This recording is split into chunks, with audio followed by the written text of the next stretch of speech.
예, 안녕하세요. 안녕하세요. 예, 예. 두 번째 강의는 재택입니다. 재택. 예. 뭐 재라는 것은 이제 서열을 나타나죠. 앞뒤 또는 위아래. 예. 그래서 재택이라는 것은 이제 주택의 서열. 예, 그거에 대한 이야기입니다.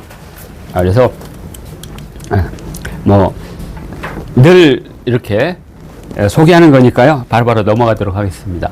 자, 오늘 제 5항입니다. 5번째 항목. 재택. 자, 예.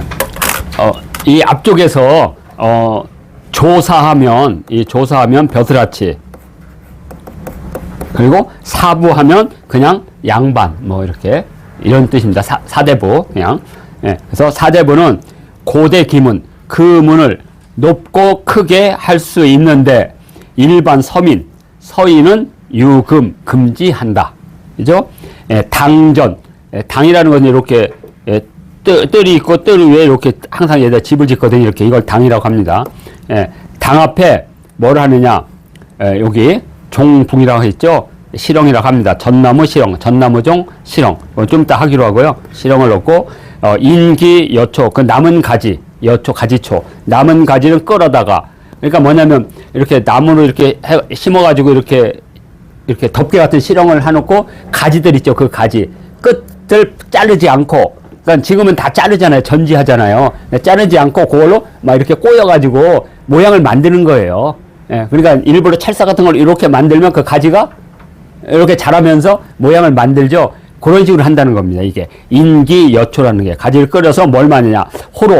호로병, 이렇게 생긴 병, 호로병 같은 모양이나 또는 산개, 우산처럼 덮개, 그러니까 이렇게 해가지고 이렇게, 그러니까 우산처럼 보이죠?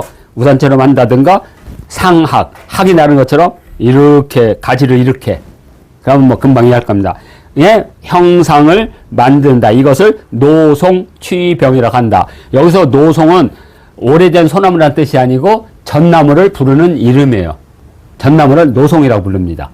예? 자, 이렇게 해서 대략 이제 의미를 보겠습니다. 여기 뭐 전나무종이라고 했죠. 전나무종. 그다음에 사다리붕, 그다음에 나무 껍데기 우듬지라고 하는데요. 우듬지 또는 끝초, 그렇죠? 그다음에 병풍병. 이거 이제 한자적인 풀이는 요거고요. 자, 하나씩 보겠습니다. 자, 먼저 아까 그 대문을 고대라고 했죠. 크고 크게. 그것을 우리는 고주대문이라고 해요. 기둥이 높은 대문. 그래서 다른 말로는 소슬대문. 이걸 말하는 겁니다. 소슬대문. 고주대문이라고 하는 한자로. 사대부 집에서 이렇게 행랑채가 이렇게 있으면 행랑채 위에 문을 크게 만드는 거. 뭐 운영궁의 대표적인 문이 이제 그런 형태의 문이죠. 그래서 이렇게 안동 퇴계 종택도 이렇게 높였고, 그다음에 안동 농암 이현부의 종택도 이렇게 특별하게. 그러니까 일반 서민은 이걸 못 한다는 거죠. 그냥 서민은 그냥 담에다가 그냥 문만 만드는 거죠. 그렇지만 여기는 행랑에 이렇게 고주대문을 넣을 수 있다, 이런 뜻입니다. 그래서 이걸 재택이라고 했던 겁니다.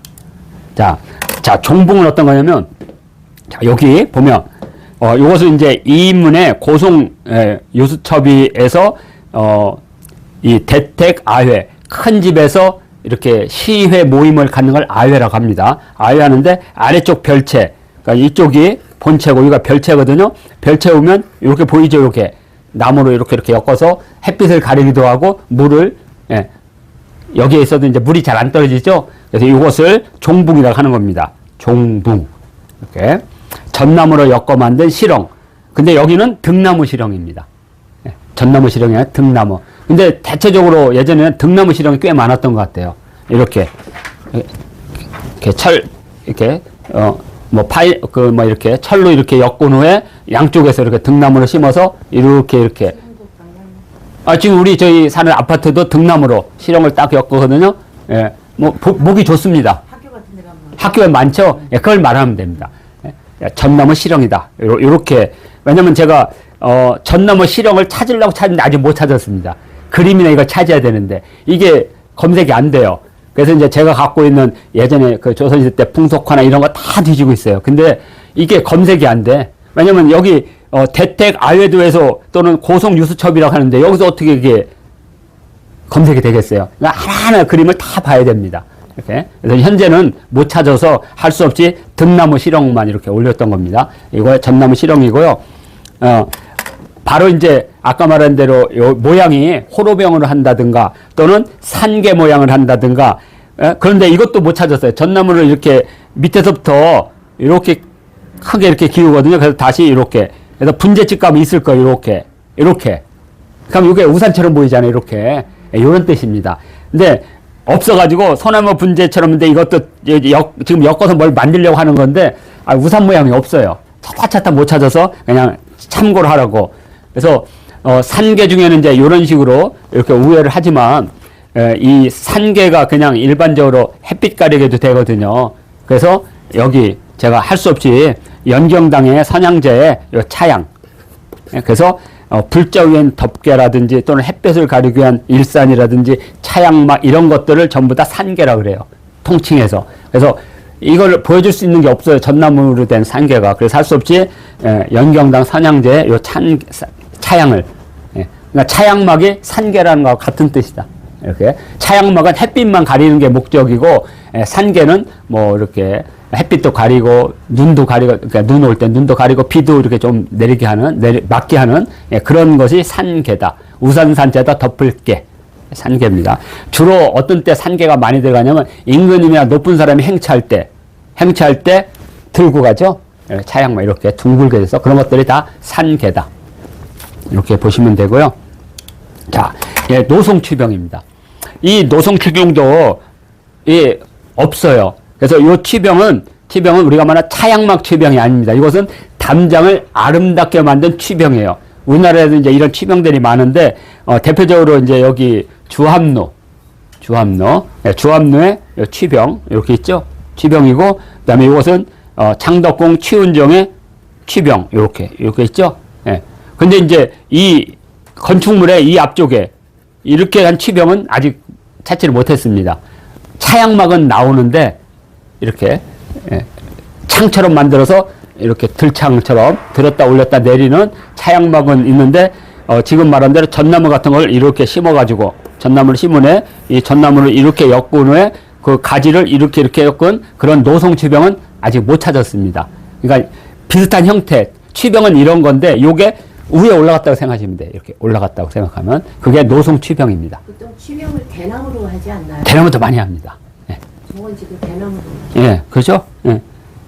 왜냐면 전나무나 이런 것들이 갖고 와서 이렇게 하고 말씀드리기가 되게 어렵거든요. 그래서 주로 이제 대나무로 많이 하기도 합니다. 자, 그래서 이것은 이제 노송취병이고, 노송은, 전나무를 말한다.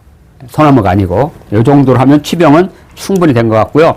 다음에 이제 여기 유황지 또는 황포지라고 하는 거, 당내, 집안에는 유황지를 깐다. 그래서 미끄럼, 활려, 응지라는 건 뭐냐면 지는 기름이고 응은 뭉쳤다니까 기름이 뭉치면 반들반들하죠. 그래서 마치 미끄럼이 기름이 이렇게 응고된 것처럼 바닥이 미끌미끌하다는 뜻입니다. 그래서 활려, 응지 그리고 제포 다시 깐다. 거기에 다시 깐다. 뭘? 용수초 화문석을 말합니다. 용수초 용의 수염이라고 해서 용수초에 숫자 복자를 새긴 돛자락. 그죠? 숫자, 복자 등의 글자를 새겨놓은 용수초를 깔고, 그리고 화문, 응낭, 화문석과, 거기에 화문석과 은낭은 이제 뒤에 이렇게 받침, 베개죠. 받침 베개. 그죠? 은낭을, 그래서 이건 안석이라고 합니다. 안석. 고구려 때부터 있었던 방식입니다.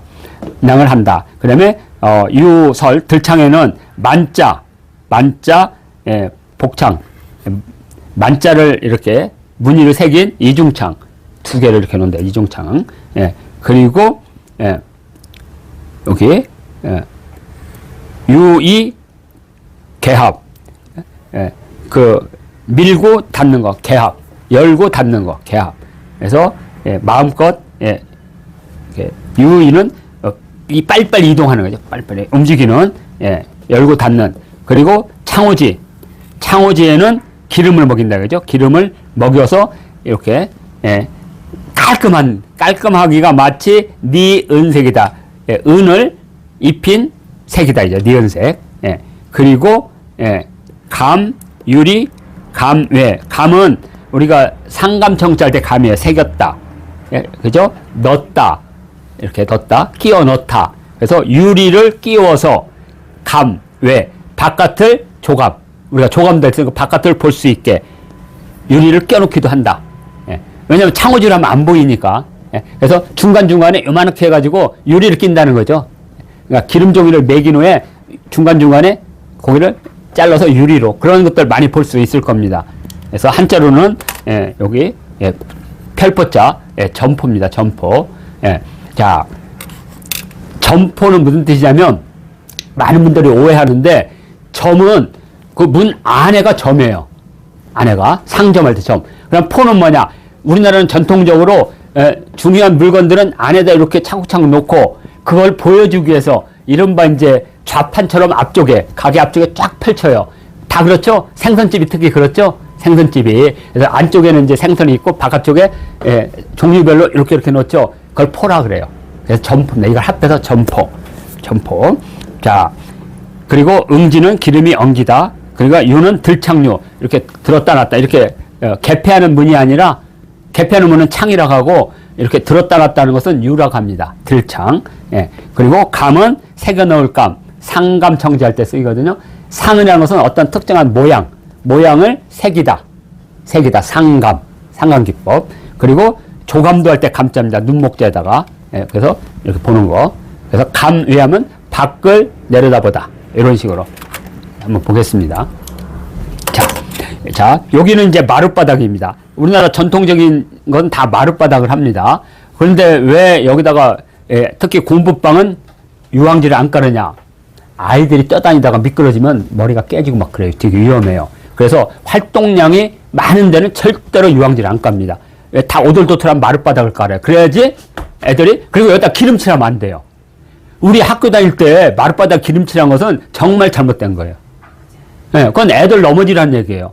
그래서 원래는 그냥 놔두는 거예요. 그냥 울퉁불퉁하게. 그래야지 조심해서 다니잖아요. 이렇게. 그래서 여기 마룻바닥, 그러니까 우리 전통적인 그 서원이나 서당에는 그냥, 예, 그냥 평판을 까는 거예요. 그냥 평판, 그냥. 예? 그래서 보기가 안 좋다는 게 아니에요. 그게 나은 거, 아이들을 위해서. 그런데 이제 어르신 있는 데는 되게 조심히 하잖아요. 그래서 거기는 이렇게 유황지를 까는 겁니다. 유황지. 이렇게 유황지입니다. 요게. 예. 그래서 유황을 묻혀요. 유황을 묻혀가지고 거기다 기름을 바릅니다. 근데 기름을 안 바르면 이렇게 돌 같은 걸 탁 해놓으면 칙칙하고 불이 일어납니다. 그래서 유황은 성냥개비 바깥에 있죠? 착할 때. 그게 유황지입니다. 이렇게. 그리고 돌을 비비면 불이 난다. 이렇게 보면 되고요. 용수초는 요겁니다. 왕골이라고 부르는 거. 왕골. 강화도에 많이 나죠? 왕골. 그래서 이걸 껍데기를 이렇게 잘라서 밀어서 말려서 그걸 갖다 이제 돗자리를 까는 거죠. 근데 이것을 이게 생긴 게 용의 수염처럼 생겼다 그래서 용수초. 예, 그리고 이걸로 이렇게 만들면 용수철. 우리가 스프링이라는 거. 용수철. 예죠? 예, 용의 수염이 이렇게 쫙 이렇게 원상복구를 하는데 승질이 나면 쫙 하거든요. 용이. 게다가 용이 이제 조용하면 이렇게 말리거든요. 그래서 제자리로 돌아온다 해서 용수철이라고 합니다.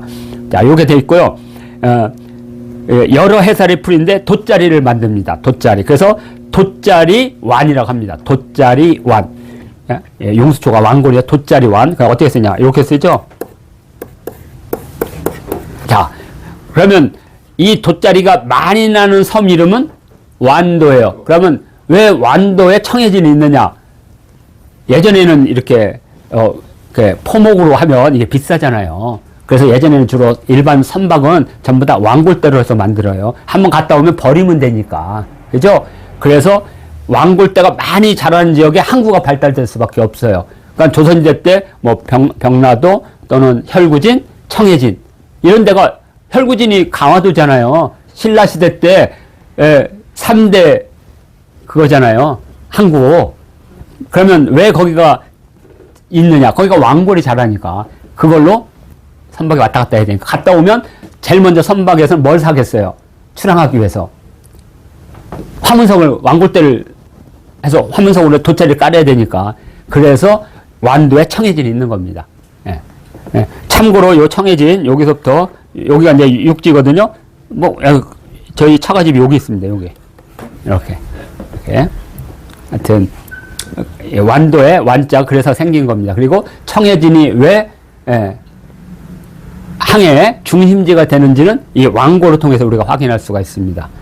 이렇게. 자, 그 다음에 화문석은 이렇게, 여기다 이제 숫자나 복자를 까는 거죠. 아까 말씀드렸죠. 이런 거는 나이가 드시고 조심하시는 분들이 할 때 유황지, 황무지라는 걸 까는 거예요. 황무지. 그래서 아마 시골에서 뭐 장판지 하면 예전에는, 지금은 장판이지만 예전에는 노릇그릇만 종이를 이렇게 둘둘둘 말아가지고 이렇게 다니고 했던 거 기억나실 거예요. 그래서 잘라다가 풀칠을 해서 할 때 그 풀칠 전에 그 흙 거기에다가 그 달걀, 흰자를 빠서, 아시죠? 그거? 모르세요? 몰라요. 아, 그렇죠. 그 달걀 흰자를 빠가지고 그 가루를 거기다 놓는 거예요. 그러면 그게 약간의 단백질이 있어서 뜨거우면 이게 부풀어요. 그러면 어떻게 했어요? 막힌 데가, 공기가 딱 막히겠죠? 차가우면 또 이렇게 오므라들어. 그래서 가루, 그 흰자나 아니면 지금 탱자, 이렇게 바릅니다. 이렇게. 그러면 그 탱자 물이 들어가서 그 사이사이에 다 막을 형성합니다. 달걀 흰자. 그걸 말려가지고 가루를 내요. 가루를 내서 그걸 거기다가 이렇게 며칠 지나면 그게 금이 가요. 황토로 이렇게 바르는 바닥을.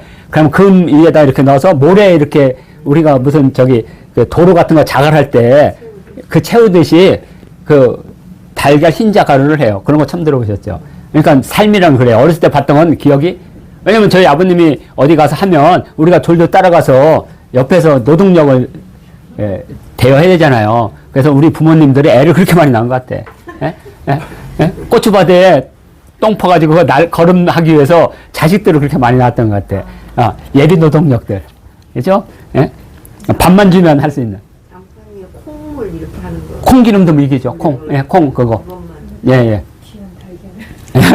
자, 그래서 요게 이제 화문석 돗자리고, 그 다음에 요런 식으로 높은 분들이 있는 요걸 은석 또는 안석. 이렇게 부릅니다. 그래서 벽에 세워두고 몸을 기대는 방석을 은낭이라고 한다. 은낭. 그래서 화문석 돗자리와 은낭. 요새 화문석 보니까 하나에 난 한 몇십만 원인 줄 알았어요. 200만 원, 300만 원이더라고. 그리고 화문석 장인이 별로 없더라고요. 그러니까 기계로 짜는 것은 멋이 없고 반듯반듯하니까. 근데 개인이 하는 것은 200만 원, 300만 원, 500만 원 하더라고요. 아니, 돈 있으면 깔고 싶어요. 숫자, 복자. 관리가 어려워요. 맞아요, 그거. 땀배기 해가지고 막 썩고 냄새나고 막 그렇습니다. 그래서 적당하게 또 이렇게 세탁하고 말려야 되고, 정기적으로 해야 되고, 그리고 그게 밑에 먼지 엄청 낼게요. 하여튼, 이렇게 생긴 거고요. 들창은 이렇게 생겼습니다. 들창. 우리나라 주로 이제 제사하거나 좀 품위 있는 집들은 이렇게 문을 이렇게 열어서 있는 게 아니고 다 딱 열어서 이렇게 딱 접혀서 위에다 이렇게 딱, 그죠? 이렇게. 그래서 이렇게 작대기로 이렇게 하는 데도 있고, 그 위에 고리로 이렇게 해가지고 이런 데가 이제 다 이제 고급이죠. 고급. 이렇게 고리로 이렇게 해가지고 거기다 탁 얹혀서 이런 것들을 들창이라고 합니다. 그리고 이제 집안에 있는 작은 창들은 이렇게 하지 않고, 왜냐면 안에서 바깥을 밀으면 위에다 걸기가 좀 그러니까 이렇게 작대기로 이렇게 걸어서 이걸 들창이라고 합니다. 안에서 밖으로 밀어서 열고 닫는 창문. 이렇게. 그래서 우리가 이제 이렇게 문하고 호인데, 원래 이 문이라는 것은 두 개로 된 문입니다. 그러니까 대문이 문이에요. 대문으로 들어가면, 집에 들어간 문은 다 한자로 되어 있습니다. 그 호라고 그래요. 지금은 다 문이라고 하지만 원래는 외자로 된 것은 다 호예요. 호. 외자로 된 건 다 호. 근데 이제 호를 부를 때 벽 쪽에 붙이는 것은 창이라고 하는 거예요. 창. 그리고 들고 여는 것은 유라고 하는 거예요. 유. 이렇게. 들창. 그리고 열고 닫는 열창은 창. 그리고 이 세 개를 합해서 호라고 하는 거예요. 집에 들어가면, 그러니까 현재 아파트에 있는 것들은 문이 아니에요. 호야. 그러면 문은 어디냐? 아파트 들어갈 때 그거. 근데 요새는 아파트에 문 없잖아요. 문을 두 개를 안 달잖아요. 열려 있잖아요. 아예 없잖아. 그러니까 거기가 문이고, 집에 들어가는 것은 호인 거예요. 호. 호를 들고 가면 창이 없어. 창 있어요, 벽에? 아파트 벽에 창 있어요? 창 없죠. 예. 아, 창 있나? 아, 이렇게 여는 창 말고, 이렇게, 이런 거 말고, 우리가 흔히 말하는 창, 문에 있는 거, 저 벽에 있는 거. 예. 그냥 그러니까 옛날 집에는 다 창이 이렇게 열려 있거나, 이렇게 여는 창이 다 있었죠. 그걸 호라고 한다고, 호. 이렇게. 그리고 집에 들어가는 문도 호. 그러니까 외짝은 다 호라고 해야 돼, 외짝. 왜냐면 이 호라는 자체가 다 외짝이라는 뜻이에요, 외짝. 그리고 문이라는 것은 겹문이라는 뜻이야, 겹문. 문이라는 것은. 이렇게. 그래서 이걸 합해서 문호라고 하는 거예요. 문호라는 것은 마을이나 자기 집에 담에 있는 걸 열고 집에 있는 문도 열어주는 거. 개방이라는 뜻입니다. 문호를 개방한다는 그런 뜻입니다. 그래서 조선시대 문은 어디냐? 인천이에요, 제물포. 제물포가 문이고, 호는 어디냐? 양화진이 호였어요. 예, 국토로 말하면. 그래서 우리가 문호를 개방한 때는 처음에는 제물포만 열어주죠. 양화진까지 못 오게 했잖아요. 그러다가 결국에는 호를 열어주니까 왜 일본이나 서양인들이 다 서소문이나 이쪽으로 들어온 거 아니에요. 그래서 거기서 살살 들어와서 이제 우리 조선 상권을 이렇게 점령한 거죠. 그래서 문호란 말도 그렇게 이해하시면 될 듯 합니다. 이렇게 하고, 아직 남았습니다. 여항. 그러니까 이제 예전에는 이제 이렇게 골목길로 돼 있으니까 골목길이 이렇게 쭉 돼 있으면 여기에 다 이렇게 문이 있잖아요. 이렇게. 그러니까 여기 들어갈 때 여기를 막아야 돼요. 여기를 다 막아야 돼. 그래서 이것을, 우리는 뭐라고 하냐면 이문이라고 했어요. 마을마다 다 이렇게 막아요. 마을마다. 예. 그 마을마다 막는 것은 벽사의 기능이 무지 강합니다. 외부 사람들 오면 전염병이 들어오잖아요. 그래서 그 사람들은 못 들어오게. 그러면 어디냐? 여항 바깥에 여인숙에서 며칠 있어야 돼요. 그래서 저놈 괜찮다. 그럼 그때 들어오는 거예요. 마을로. 그냥 어서 없이 하면 큰일 나요. 옛날 사람들은. 전염병이면 다 죽어버리니까. 그래서 그래서 여인숙은 반드시 바깥에 있는 거예요. 마을 밖에. 그래서 거기서 며칠 묵게 한 후에, 그러니까 우리가 그 어떤 항구를 할 때 누가 그러더라고요. 청해진 가면 장도섬이 있어요. 그걸 청해진이라면 다 이래요. 여기서 어떻게 10,000명이 있냐고. 그건 그때 상황을 제대로 이해하지 못한 거예요. 외국 사신이나 상인들 오면 일단 거기에 며칠 머물러. 그리고 나서 이상 증상 없으면 그때 본진으로 들어오는 거예요. 그게 기본적인 삶의 방식이거든요. 그래서 요 여향의 문에 흰 백판을 딱 놔요. 그러니까 이건 1년마다 갈아 끼우는 거예요. 그리고 그 백판에다가 요걸 쓰는 겁니다. 경신년, 경신월, 경신일, 경신시, 강태공조. 그러면 이 문은 강태공께서 지어지신 거다. 그럼 왜 강태공이냐? 벽사의 무지 큰 신이었던 것 같아. 그래서 이 문은 강태공이 만드는 거니까 잡기들은 들어오지 마라. 이런 뜻입니다. 이렇게 해서 이것은 뭐냐? 이 나무나 이게 우리 집은 다 나무로 지잖아요. 그러니까 여기에 이제 갖은 잡티나 뭐 이런 것들이 온다고요. 동티도 나고. 그러니까 그걸 막을 위해서는 그 나무에 깃드는 잡기들을 막기 위해서는 금기운이 세야 돼요. 사늘한 금기운이 샥. 그래서 금자가 되는 경신이 금기운이거든요. 그러니까 4개, 8개가 금이에요. 이렇게. 자, 그래서 이렇게 경신역형 이거 쓰는 거예요. 이렇게. 그리고 이것은 강태공이 만들었다. 근데 우리도 지금 하나도 없잖아요. 서울에도 많거든요. 근데 주소지에는 많아요. 어디 문이라고요. 그게 바로 이 다 백판문이에요. 백판문. 자, 그러면 한번 보겠습니다. 자, 이거 어렵지 않죠? 골목길에 새롭게 항상 백판문, 흰 판때기 문을 설치하고 경신년, 경신월, 경신일, 경신시 강태공께서 만드셨다는 걸 쓰는 것은 금금목. 금이 목을 이기는 뜻을 취한 것이다. 이렇게 되어 있고요. 이건 무슨 뜻이냐면 오행이라고 하는 것은 사물의 변화를 말합니다. 그러니까 불은 우리가 말하는 현실 속의 불이 아니에요. 불이 갖고 있는 퍼짐, 물이 갖고 있는 솟아나게 하는 힘. 물은 어디든 솟아나거든. 흘러가고. 그래서 봄이 되면 물기운이 봄을 만들어요. 그러니까 봄이 되면 꽃이 피죠. 이렇게. 그것은 나무의 기운이라 그래요. 나무와 같아. 뻗어나가는 기운. 근데 뻗어나가면 안 되거든요. 꽃도 피고 해야 되죠. 그게 화기운이에요. 근데 화기운이 커지면 열매를 못 깨기 때문에 서늘한 금기운이 있어야 돼요. 그래서 열매를 맺거든요. 이렇게 돌아가는 거죠. 그리고 이런 변화를 만드는 것이 바로 흙이라고 본 거예요. 토, 중앙. 이것이 이제 오행인데, 오행은 두 가지가 있습니다. 사물의 변화를 만드는 힘이나 성질이 반대되는 힘. 왜냐면 상극만 되면, 그래서 부부가 금실이 좋으면 애가 안 생긴다는 말이 있어요. 삼신이 노예든지. 근데 가끔 싸우면 애는 잘 생긴다고 하더라고. 그래서 바람핀 남편이 들어왔는데 바로 애가 생기더라고. 뭐 하늘의 조화인지는 모르겠지만 이게 상극과 상생의 원리죠. 그래서 상극은 나쁘고 상생은 좋은 게 아니에요. 사물은 이런 반대로 해야지 사물이 변하고 발전하고 열매도 맺는 거죠. 그래서 이걸 가지고 우리가 벽사에 많이 쓰는 거죠. 그래서 경신은 갑을, 병정, 무기, 경신, 임계 가운데 금기운 두 개. 그래서 경신, 연, 월, 일시를 쓴다. 이렇게 하시면 되고요. 보겠습니다. 우리나라에는 백판문이 없는데 중국은 아직도 이런 백판문이 많이 있습니다. 중국인들의 이 백판문에 아예 새기기도 하지만 이렇게 대리석 같은 거를 만들고 종이로 붙입니다. 이렇게 여기다 이런 식으로 이렇게. 그러니까 이 문은 이름이 있지만 요건 이렇게 붙여가지고 그래서 어떤 데 가면 막 오래돼서 너덜너덜해. 그러면 새해 입춘 정도 되면 또 붙여. 이런 식으로. 이게 바로 중국 여양의 백판문입니다. 여기에 경신년, 경신월, 경신일, 경신시를 쓴다는 거죠. 강태공이 이 문을 만들었다. 자, 그러면 이런 것은 문만 있느냐? 아니에요. 나무로 만든 어떠한 기계나 시설문에는 다 이거 들어갑니다. 대표적인 하나가 바로 우리나라의 디딜방아입니다. 디딜방아도 나무잖아요. 그래서 디딜방아를 하는데 이 나무가 깨지거나 이러면 안 되거든요. 그러니까 이 나무가 오래오래 버티게 하려면 뭐냐? 이 방앗간의 이제 생업시인인데, 요게 이제 우리가 말하는 연자방아신, 연자망구신이라고 하는데, 방앗간에 동티를 막고자. 왜냐면 이거 잘못하면 손을 잘못 놔가지고 손이 막 으그러지기도 합니다. 이걸 누르면 안 되는데, 이걸 넣었는데 그냥 콱 하면 그냥, 그러니까 이거 동티라고 하거든요.